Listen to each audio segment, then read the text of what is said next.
Medieval women didn't use pads, tampons, or cups, and honestly, some historians believe they used nothing at all. But here's where it gets strange. They weren't walking around bleeding everywhere. So what exactly were they doing that we've completely forgotten about? Here's something that might surprise you. Medieval women dealt with their periods way less often than women today. We're talking about 100 periods in an entire lifetime. Modern women, around 450. That's not a typo. Why such a massive difference? Well, their bodies were basically in survival mode most of the time. Constant pregnancy was the norm. Breastfeeding for years on end. Malnutrition that kept their systems running on empty. All of this suppressed menstruation for incredibly long stretches. And girls back then, they didn't start their periods until 14, 15, sometimes 16 years old. Compare that to today's average of 12. The reason is simple. Lower body fat, harder physical lives. Bodies that were too busy trying to survive to worry about fertility cycles. But wait, it gets more interesting. Even when medieval women did menstruate, their periods were often lighter and shorter. Poor nutrition meant their bodies just didn't produce the same flow. Less blood meant less material needed to manage it. Kind of a silver lining to an otherwise rough existence, I suppose. Here's the real kicker, though. The average medieval woman spent roughly 15 years either pregnant or nursing. 15 years. That's longer than some modern marriages last. Sorry, had to throw that in. So, when we talk about medieval period management, we're actually discussing something that happened far less frequently than you'd expect. This wasn't a monthly crisis for most women. It was an occasional inconvenience sandwiched between pregnancies. Makes the whole situation seem more manageable, right? But here's the thing. When periods did happen, women still needed solutions. And what they came up with was surprisingly clever. The most common method involves something you probably have in your closet right now. So how did women actually handle the blood? The answer is brilliantly simple. Cloth. Just regular fabric folded up and placed between the legs. These strips were called clouts, or rags. And yes, that's exactly where the phrase "on the rag" comes from. You're welcome for that piece of trivia at your next dinner party.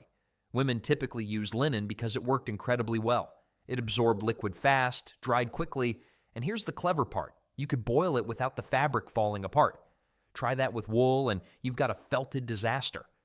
The strips were usually 3 to 4 inches wide and about a foot long, positioned much like modern cloth pads, really. Our ancestors weren't stupid. They figured out the basics pretty quickly. But here's where class differences showed up immediately.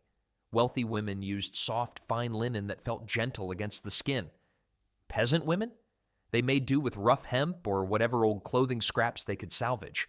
One woman's period pad was another woman's former tablecloth, and these weren't disposable items, not even close. Women owned maybe 3 or 4 rags total and washed them over and over again, sometimes for years. A good set of linen clouts could last a decade if you treated them right. The medieval approach was essentially zero waste before zero waste was trendy. They would have crushed it on Instagram. Now, cloth sounds straightforward enough, but there's an obvious problem. How exactly do you keep a folded piece of fabric in place while you're working in fields, carrying water, or just walking around? Without elastic, without underwear, without anything resembling modern clothing design. That's where things got creative. And honestly, the solution they invented lasted nearly unchanged for 600 years. Now here's where medieval women got really creative. Sphagnum moss. You've probably walked right past it in a forest without a second thought. But this stuff, it absorbs 20 times its weight in liquid. That's better than cotton. Way better. And get this. The same moss medieval women used for their periods showed up again during World War I. When cotton ran short, military surgeons packed wounds with sphagnum moss. Worked brilliantly. So those medieval women were onto something centuries before the medical establishment figured it out. But moss wasn't the only option nature provided. Sheep's wool was another favorite. Not cleaned wool, mind you.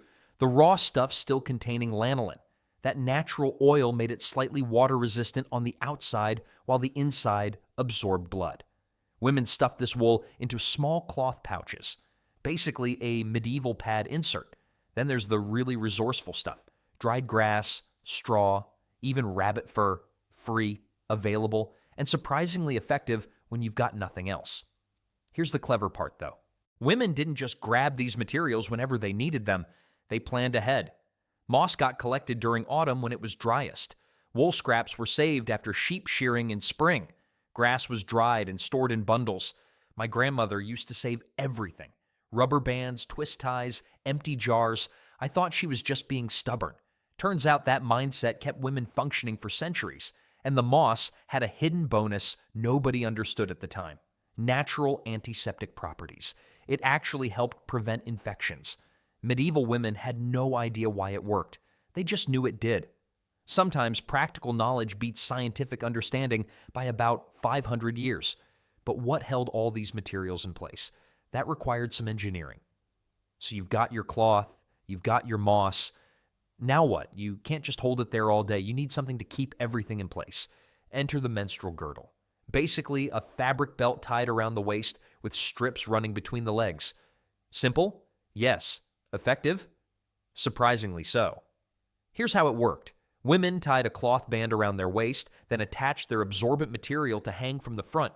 The cloth ran between their legs and hooked onto the back of the belt, a basic harness system that kept everything secure while they went about their day. And the wild part? American women used almost the exact same design until the 1970s. We're talking centuries of the same solution because it just worked. Now, wealthy women had proper linen belts with neat little loops sewn in. Some even had small tabs on their rags that hooked onto metal clasps. Fancy stuff for the medieval period. Peasant women? They got creative. Braided rope. Old fabric strips twisted together. Whatever held tight without cutting into skin. Because that was the real challenge. Too loose and everything shifts around. Too tight and you're walking funny all day. Some women sewed their own belt systems and passed them down to daughters. Hand-me-down period belts. Not exactly a heartwarming inheritance, but practical. The whole setup disappeared under multiple layers of clothing. Nobody knew you were wearing one, which was absolutely the point in an era where menstruation was considered shameful. But what happened when you couldn't even afford a belt? When fabric of any kind was a luxury you simply didn't have? That's where things get uncomfortable, because for many medieval women, managing their period meant not managing it at all. Here's the uncomfortable truth nobody wants to talk about. Not every medieval woman had rags. Not even close. For the poorest women, fabric was simply too valuable to bleed into. A single piece of linen cost what a peasant might earn in several days. So they did the only thing they could. They bled freely, straight into their clothes. No shame, no alternative. Dark skirts weren't a fashion choice. They were practical armor. Brown wool, deep blue dye, almost black fabrics. These colors hid what couldn't be helped. And here's where medieval fashion actually makes sense. Women wore layers, lots of them. A linen chemise underneath, a wool kirtle over that, then an outer gown. Sometimes a fourth layer depending on weather and status. All that fabric, natural absorption. The chemise took the hit. The kirtle caught overflow. The outer gown stayed presentable. It was messy. It was uncomfortable. But it worked. Field workers had it worst. You can't stop harvesting wheat because your period started. The crops don't care. The landlord definitely doesn't care. So women kept working, heavy skirts swishing through grain, managing as best they could. Servants faced the same reality. You don't tell your employer you need the day off. There was no sick leave in 1423. Now, I know what you're thinking. The smell must have been awful. Well, yes, but also no. Nobody bathed daily. Body odor was universal. Menstrual blood mixed with sweat and everyday grime was just life. Your neighbor smelled bad too. Everyone did. It's strange. We think of poverty as the absence of things. But for medieval women, poverty meant the absence of privacy itself. So what happened when these women could wash their cloths? The process might surprise you. Now, here's where things got messy. Literally. You've got a bloody rag. What do you do with it? First rule, cold water. Always cold. Hot water sets blood stains permanently into fabric. Medieval women knew this trick centuries before anyone understood the science behind protein coagulation. Pretty clever for people without Google. Once soaked, out came the lye soap. This stuff was homemade from wood ash and animal fat, and it could strip paint off a barn door. Harsh? Absolutely. but it got the job done on stubborn stains that cold water alone couldn't budge. The actual scrubbing was real work. Women beat their cloths against rocks and streams. They ground them across washboards until their knuckles went raw. No gentle cycle here. This was medieval laundry, and it was basically a workout. But where do you dry menstrual cloths? Not on the main clothesline, that's for sure. These items were considered deeply shameful to display. Women hung them in hidden corners behind buildings and private garden areas, anywhere male eyes wouldn't wander. And some women, they skipped washing entirely. Sounds gross, but there was actual logic behind it. Many believed menstrual blood held magical properties, powerful stuff that could be used in spells or potions. So instead of washing, they burned their rags or buried them. Better destroyed than falling into the wrong hands, they figured. The superstition ran deep. For women who did maintain their cloths properly, the investment paid off. A well-cared-for set of linen rags lasted 5 to 10 years. That's a decade of use from a few strips of fabric. My phone barely survives 18 months. Speaking of what went where, let's talk about something surprising: medieval underwear, or rather, the complete absence of it. Here's the thing most people get wrong about medieval underwear. Women didn't wear any. No panties, no bloomers, nothing. Just a long linen chemise, also called a shift, hanging straight down against bare skin. That's it. That was the entire undergarment situation for most of the medieval period. Now think about that for a second. Modern pads stick to underwear. Medieval women had no underwear to stick anything to. So those cloth rags, they needed belts. There was literally no other option. The chemise did serve one crucial purpose, though. It was the sacrificial layer. This thin linen garment sat between a woman's body and her expensive outer clothing. Wool dresses cost serious money. Silk? Forget about it. But linen chemises were relatively cheap, and here's the key part. They could handle aggressive washing without falling apart. Blood hits your chemise instead of your good wool girdle? Problem solved. Well, smaller problem anyway. By the late medieval period, things slowly started changing. Some women began wearing loose linen drawers called brays. Finally, these baggy shorts helped hold menstrual cloths in position without relying entirely on belts. Revolutionary stuff by 15th century standards. Most women owned 2 or 3 chemises at most. During their periods, they'd rotate through them daily. Fresh chemise in the morning, bloody one goes straight into the cold water bucket. Makes sense, right? This layering system, chemise underneath, then perhaps brays, then the belt holding the actual rags, created multiple barriers between menstrual blood and the outer dress everyone could see. But all that fabric against the body created its own challenges. Managing periods was one thing. Managing the discomfort, the cramping, the heavy bleeding that left some women bedridden, that required something else entirely. And medieval women got creative with solutions. Here's the thing about medieval women. They weren't just sitting around waiting for their periods to end. They fought back. Yarrow tea was the go-to remedy. Women brewed it strong and drank it throughout their cycles to slow heavy bleeding. And before you roll your eyes at herbal nonsense, yarrow actually contains a cholion, a compound that promotes blood clotting. These women knew what worked. They just didn't know why.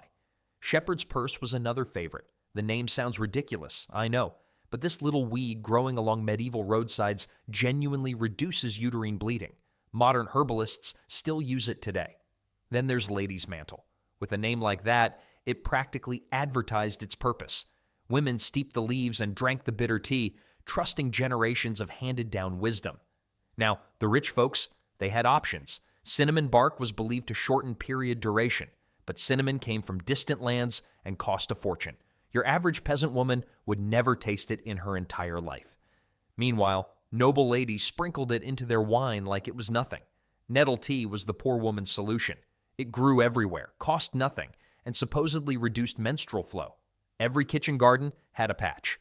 Mugwort got used too, though this one was tricky. Take too much and you'd have bigger problems than cramps. Women passed down exact dosages through whispered instructions. The strangest remedy? Vinegar-soaked cloths pressed against the belly. Did it work? Probably not, but desperation makes people creative. What's remarkable is how many of these herbs contain actual medicinal compounds. These weren't superstitious fools. They were practical scientists running experiments on their own bodies for centuries. But managing bleeding was only half the battle. The pain itself, That required completely different tricks. Let's be honest, medieval women didn't have Advil, no heating pads, no hot water bottles. Just pure, unfiltered cramping with zero pharmaceutical backup. So what did they actually do? Hot stones. Women heated rocks by the fire, wrapped them in cloth, and pressed them against their bellies. Primitive? Sure, but heat therapy still works today. Some things never go out of style. Here's where it gets interesting, though. Willow. Bark tea was the go-to drink for period pain. And guess what willow bark contains? Salicin, the natural compound that scientists later used to create aspirin.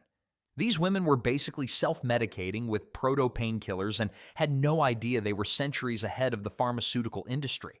Now, warm baths were technically recommended by medieval doctors. But let's be real. Most peasant women didn't have bathtubs. They had buckets, and heating enough water for a full bath took hours of work. So that advice was about as useful as telling someone today to just buy a yacht to relax. The wealthy had better options. Opium and hemp existed, but they cost a fortune. Only noble ladies with serious coin could afford that level of pain relief. Everyone else just pushed through, and here's the part that made me laugh. Medieval physicians actually told women that working through the pain would help. Keep busy, stay moving, don't lie around feeling sorry for yourself. Somehow, I don't think that went over well.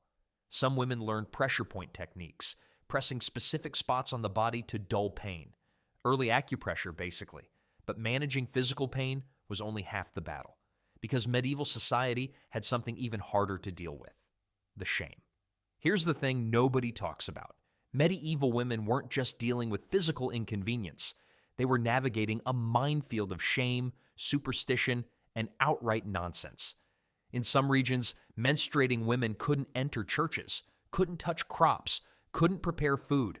One wrong move and you might curse the bread or ruin the harvest. No pressure, right? Medieval physicians, supposedly the smart ones, believed menstrual blood could rust iron, wilt flowers, and literally drive dogs insane. I'm not making this up. These were educated men writing serious medical texts, and people trusted them. Makes you appreciate modern doctors, doesn't it? But here's where it gets fascinating. Women adapted. They created entire secret communication systems, hand signals, code words, subtle gestures that said, "I need help," without alerting any man in the room. Husbands often had no idea when their wives were menstruating. None. Women kept this information locked down tighter than state secrets. And honestly, given the ridiculous beliefs floating around, can you blame them? The church made everything worse, naturally. They taught that menstruation was Eve's punishment for original sin.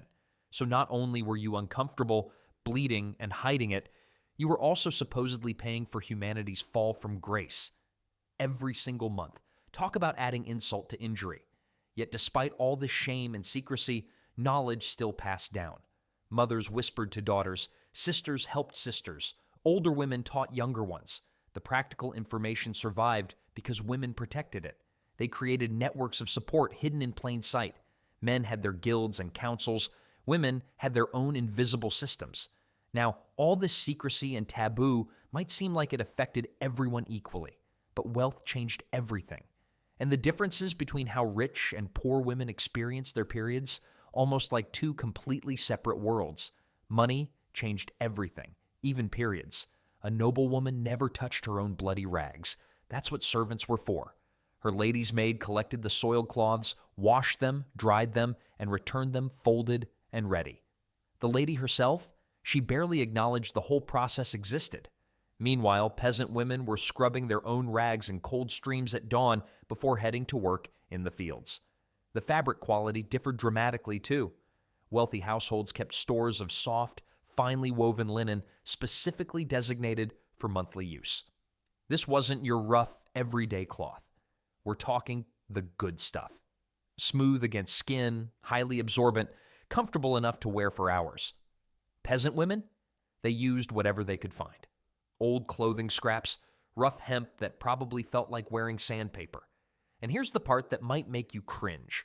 When fabric was truly scarce, women in the same household shared rags after washing them thoroughly. Makes sense, right? You wouldn't throw away precious cloth just because your sister used it first. Then there's the rest factor. Noble ladies could retreat to their private chambers when cramps hit hard. They'd lie down with warm stones, sip expensive herbal remedies, and wait out the worst days in relative comfort. Peasant women kept working. Period or no period, those fields needed tending. Nuns actually had it pretty clever. Convents developed communal systems where everyone contributed rags to a shared supply. Dedicated laundry days meant efficiency. Bulk herb gardens meant affordable remedies. It was basically the medieval version of a period subscription box. But class differences went beyond comfort and convenience. They affected how women actually experienced their periods emotionally. And that mental toll, the shame and secrecy surrounding menstruation, created burdens that fabric quality couldn't fix. Now here's something I find fascinating. Medieval women didn't just stay home during their periods. Life kept moving, and so did they. Women on pilgrimages, sometimes walking hundreds of miles to holy sites, carried small cloth pouches tied right to their belts. Inside, extra rags. That's it. No special bags, no fancy containers, just fabric stuffed into fabric. Practical? Absolutely. Glamorous? Not even close. Field workers had their own system. Thick woolen pads that could survive a quick rinse in whatever stream was nearby. Between harvesting and hauling, they'd duck away for 30 seconds, rinse, wring, and get back to work. No breaks, no sympathy. The wheat wasn't going to harvest itself. Market sellers and tradeswomen, they stood behind their stalls bleeding through multiple layers because customers don't wait for biology. Dark wool skirts became the unofficial uniform of working women everywhere. And honestly, who's going to notice a stain when you're haggling over fish prices? Here's where it gets interesting, though. Inns and monasteries along major travel routes sometimes offered basic washing spots. Think of them as medieval rest stops, minus the vending machines and questionable bathroom graffiti. The wildest situations belonged to soldiers' wives and camp followers. These women trailed behind armies across entire countries. They managed their periods with literally whatever they could scavenge. Old tent fabric, torn uniforms, leaves in desperate moments. This constant challenge actually shaped fashion choices for centuries. Darker fabrics, heavier materials, longer skirts. Women weren't just following trends, they were solving problems. But all this practical knowledge had to come from somewhere, right? Someone had to teach these survival skills. And that brings us to something the church desperately wanted to control, but never quite could.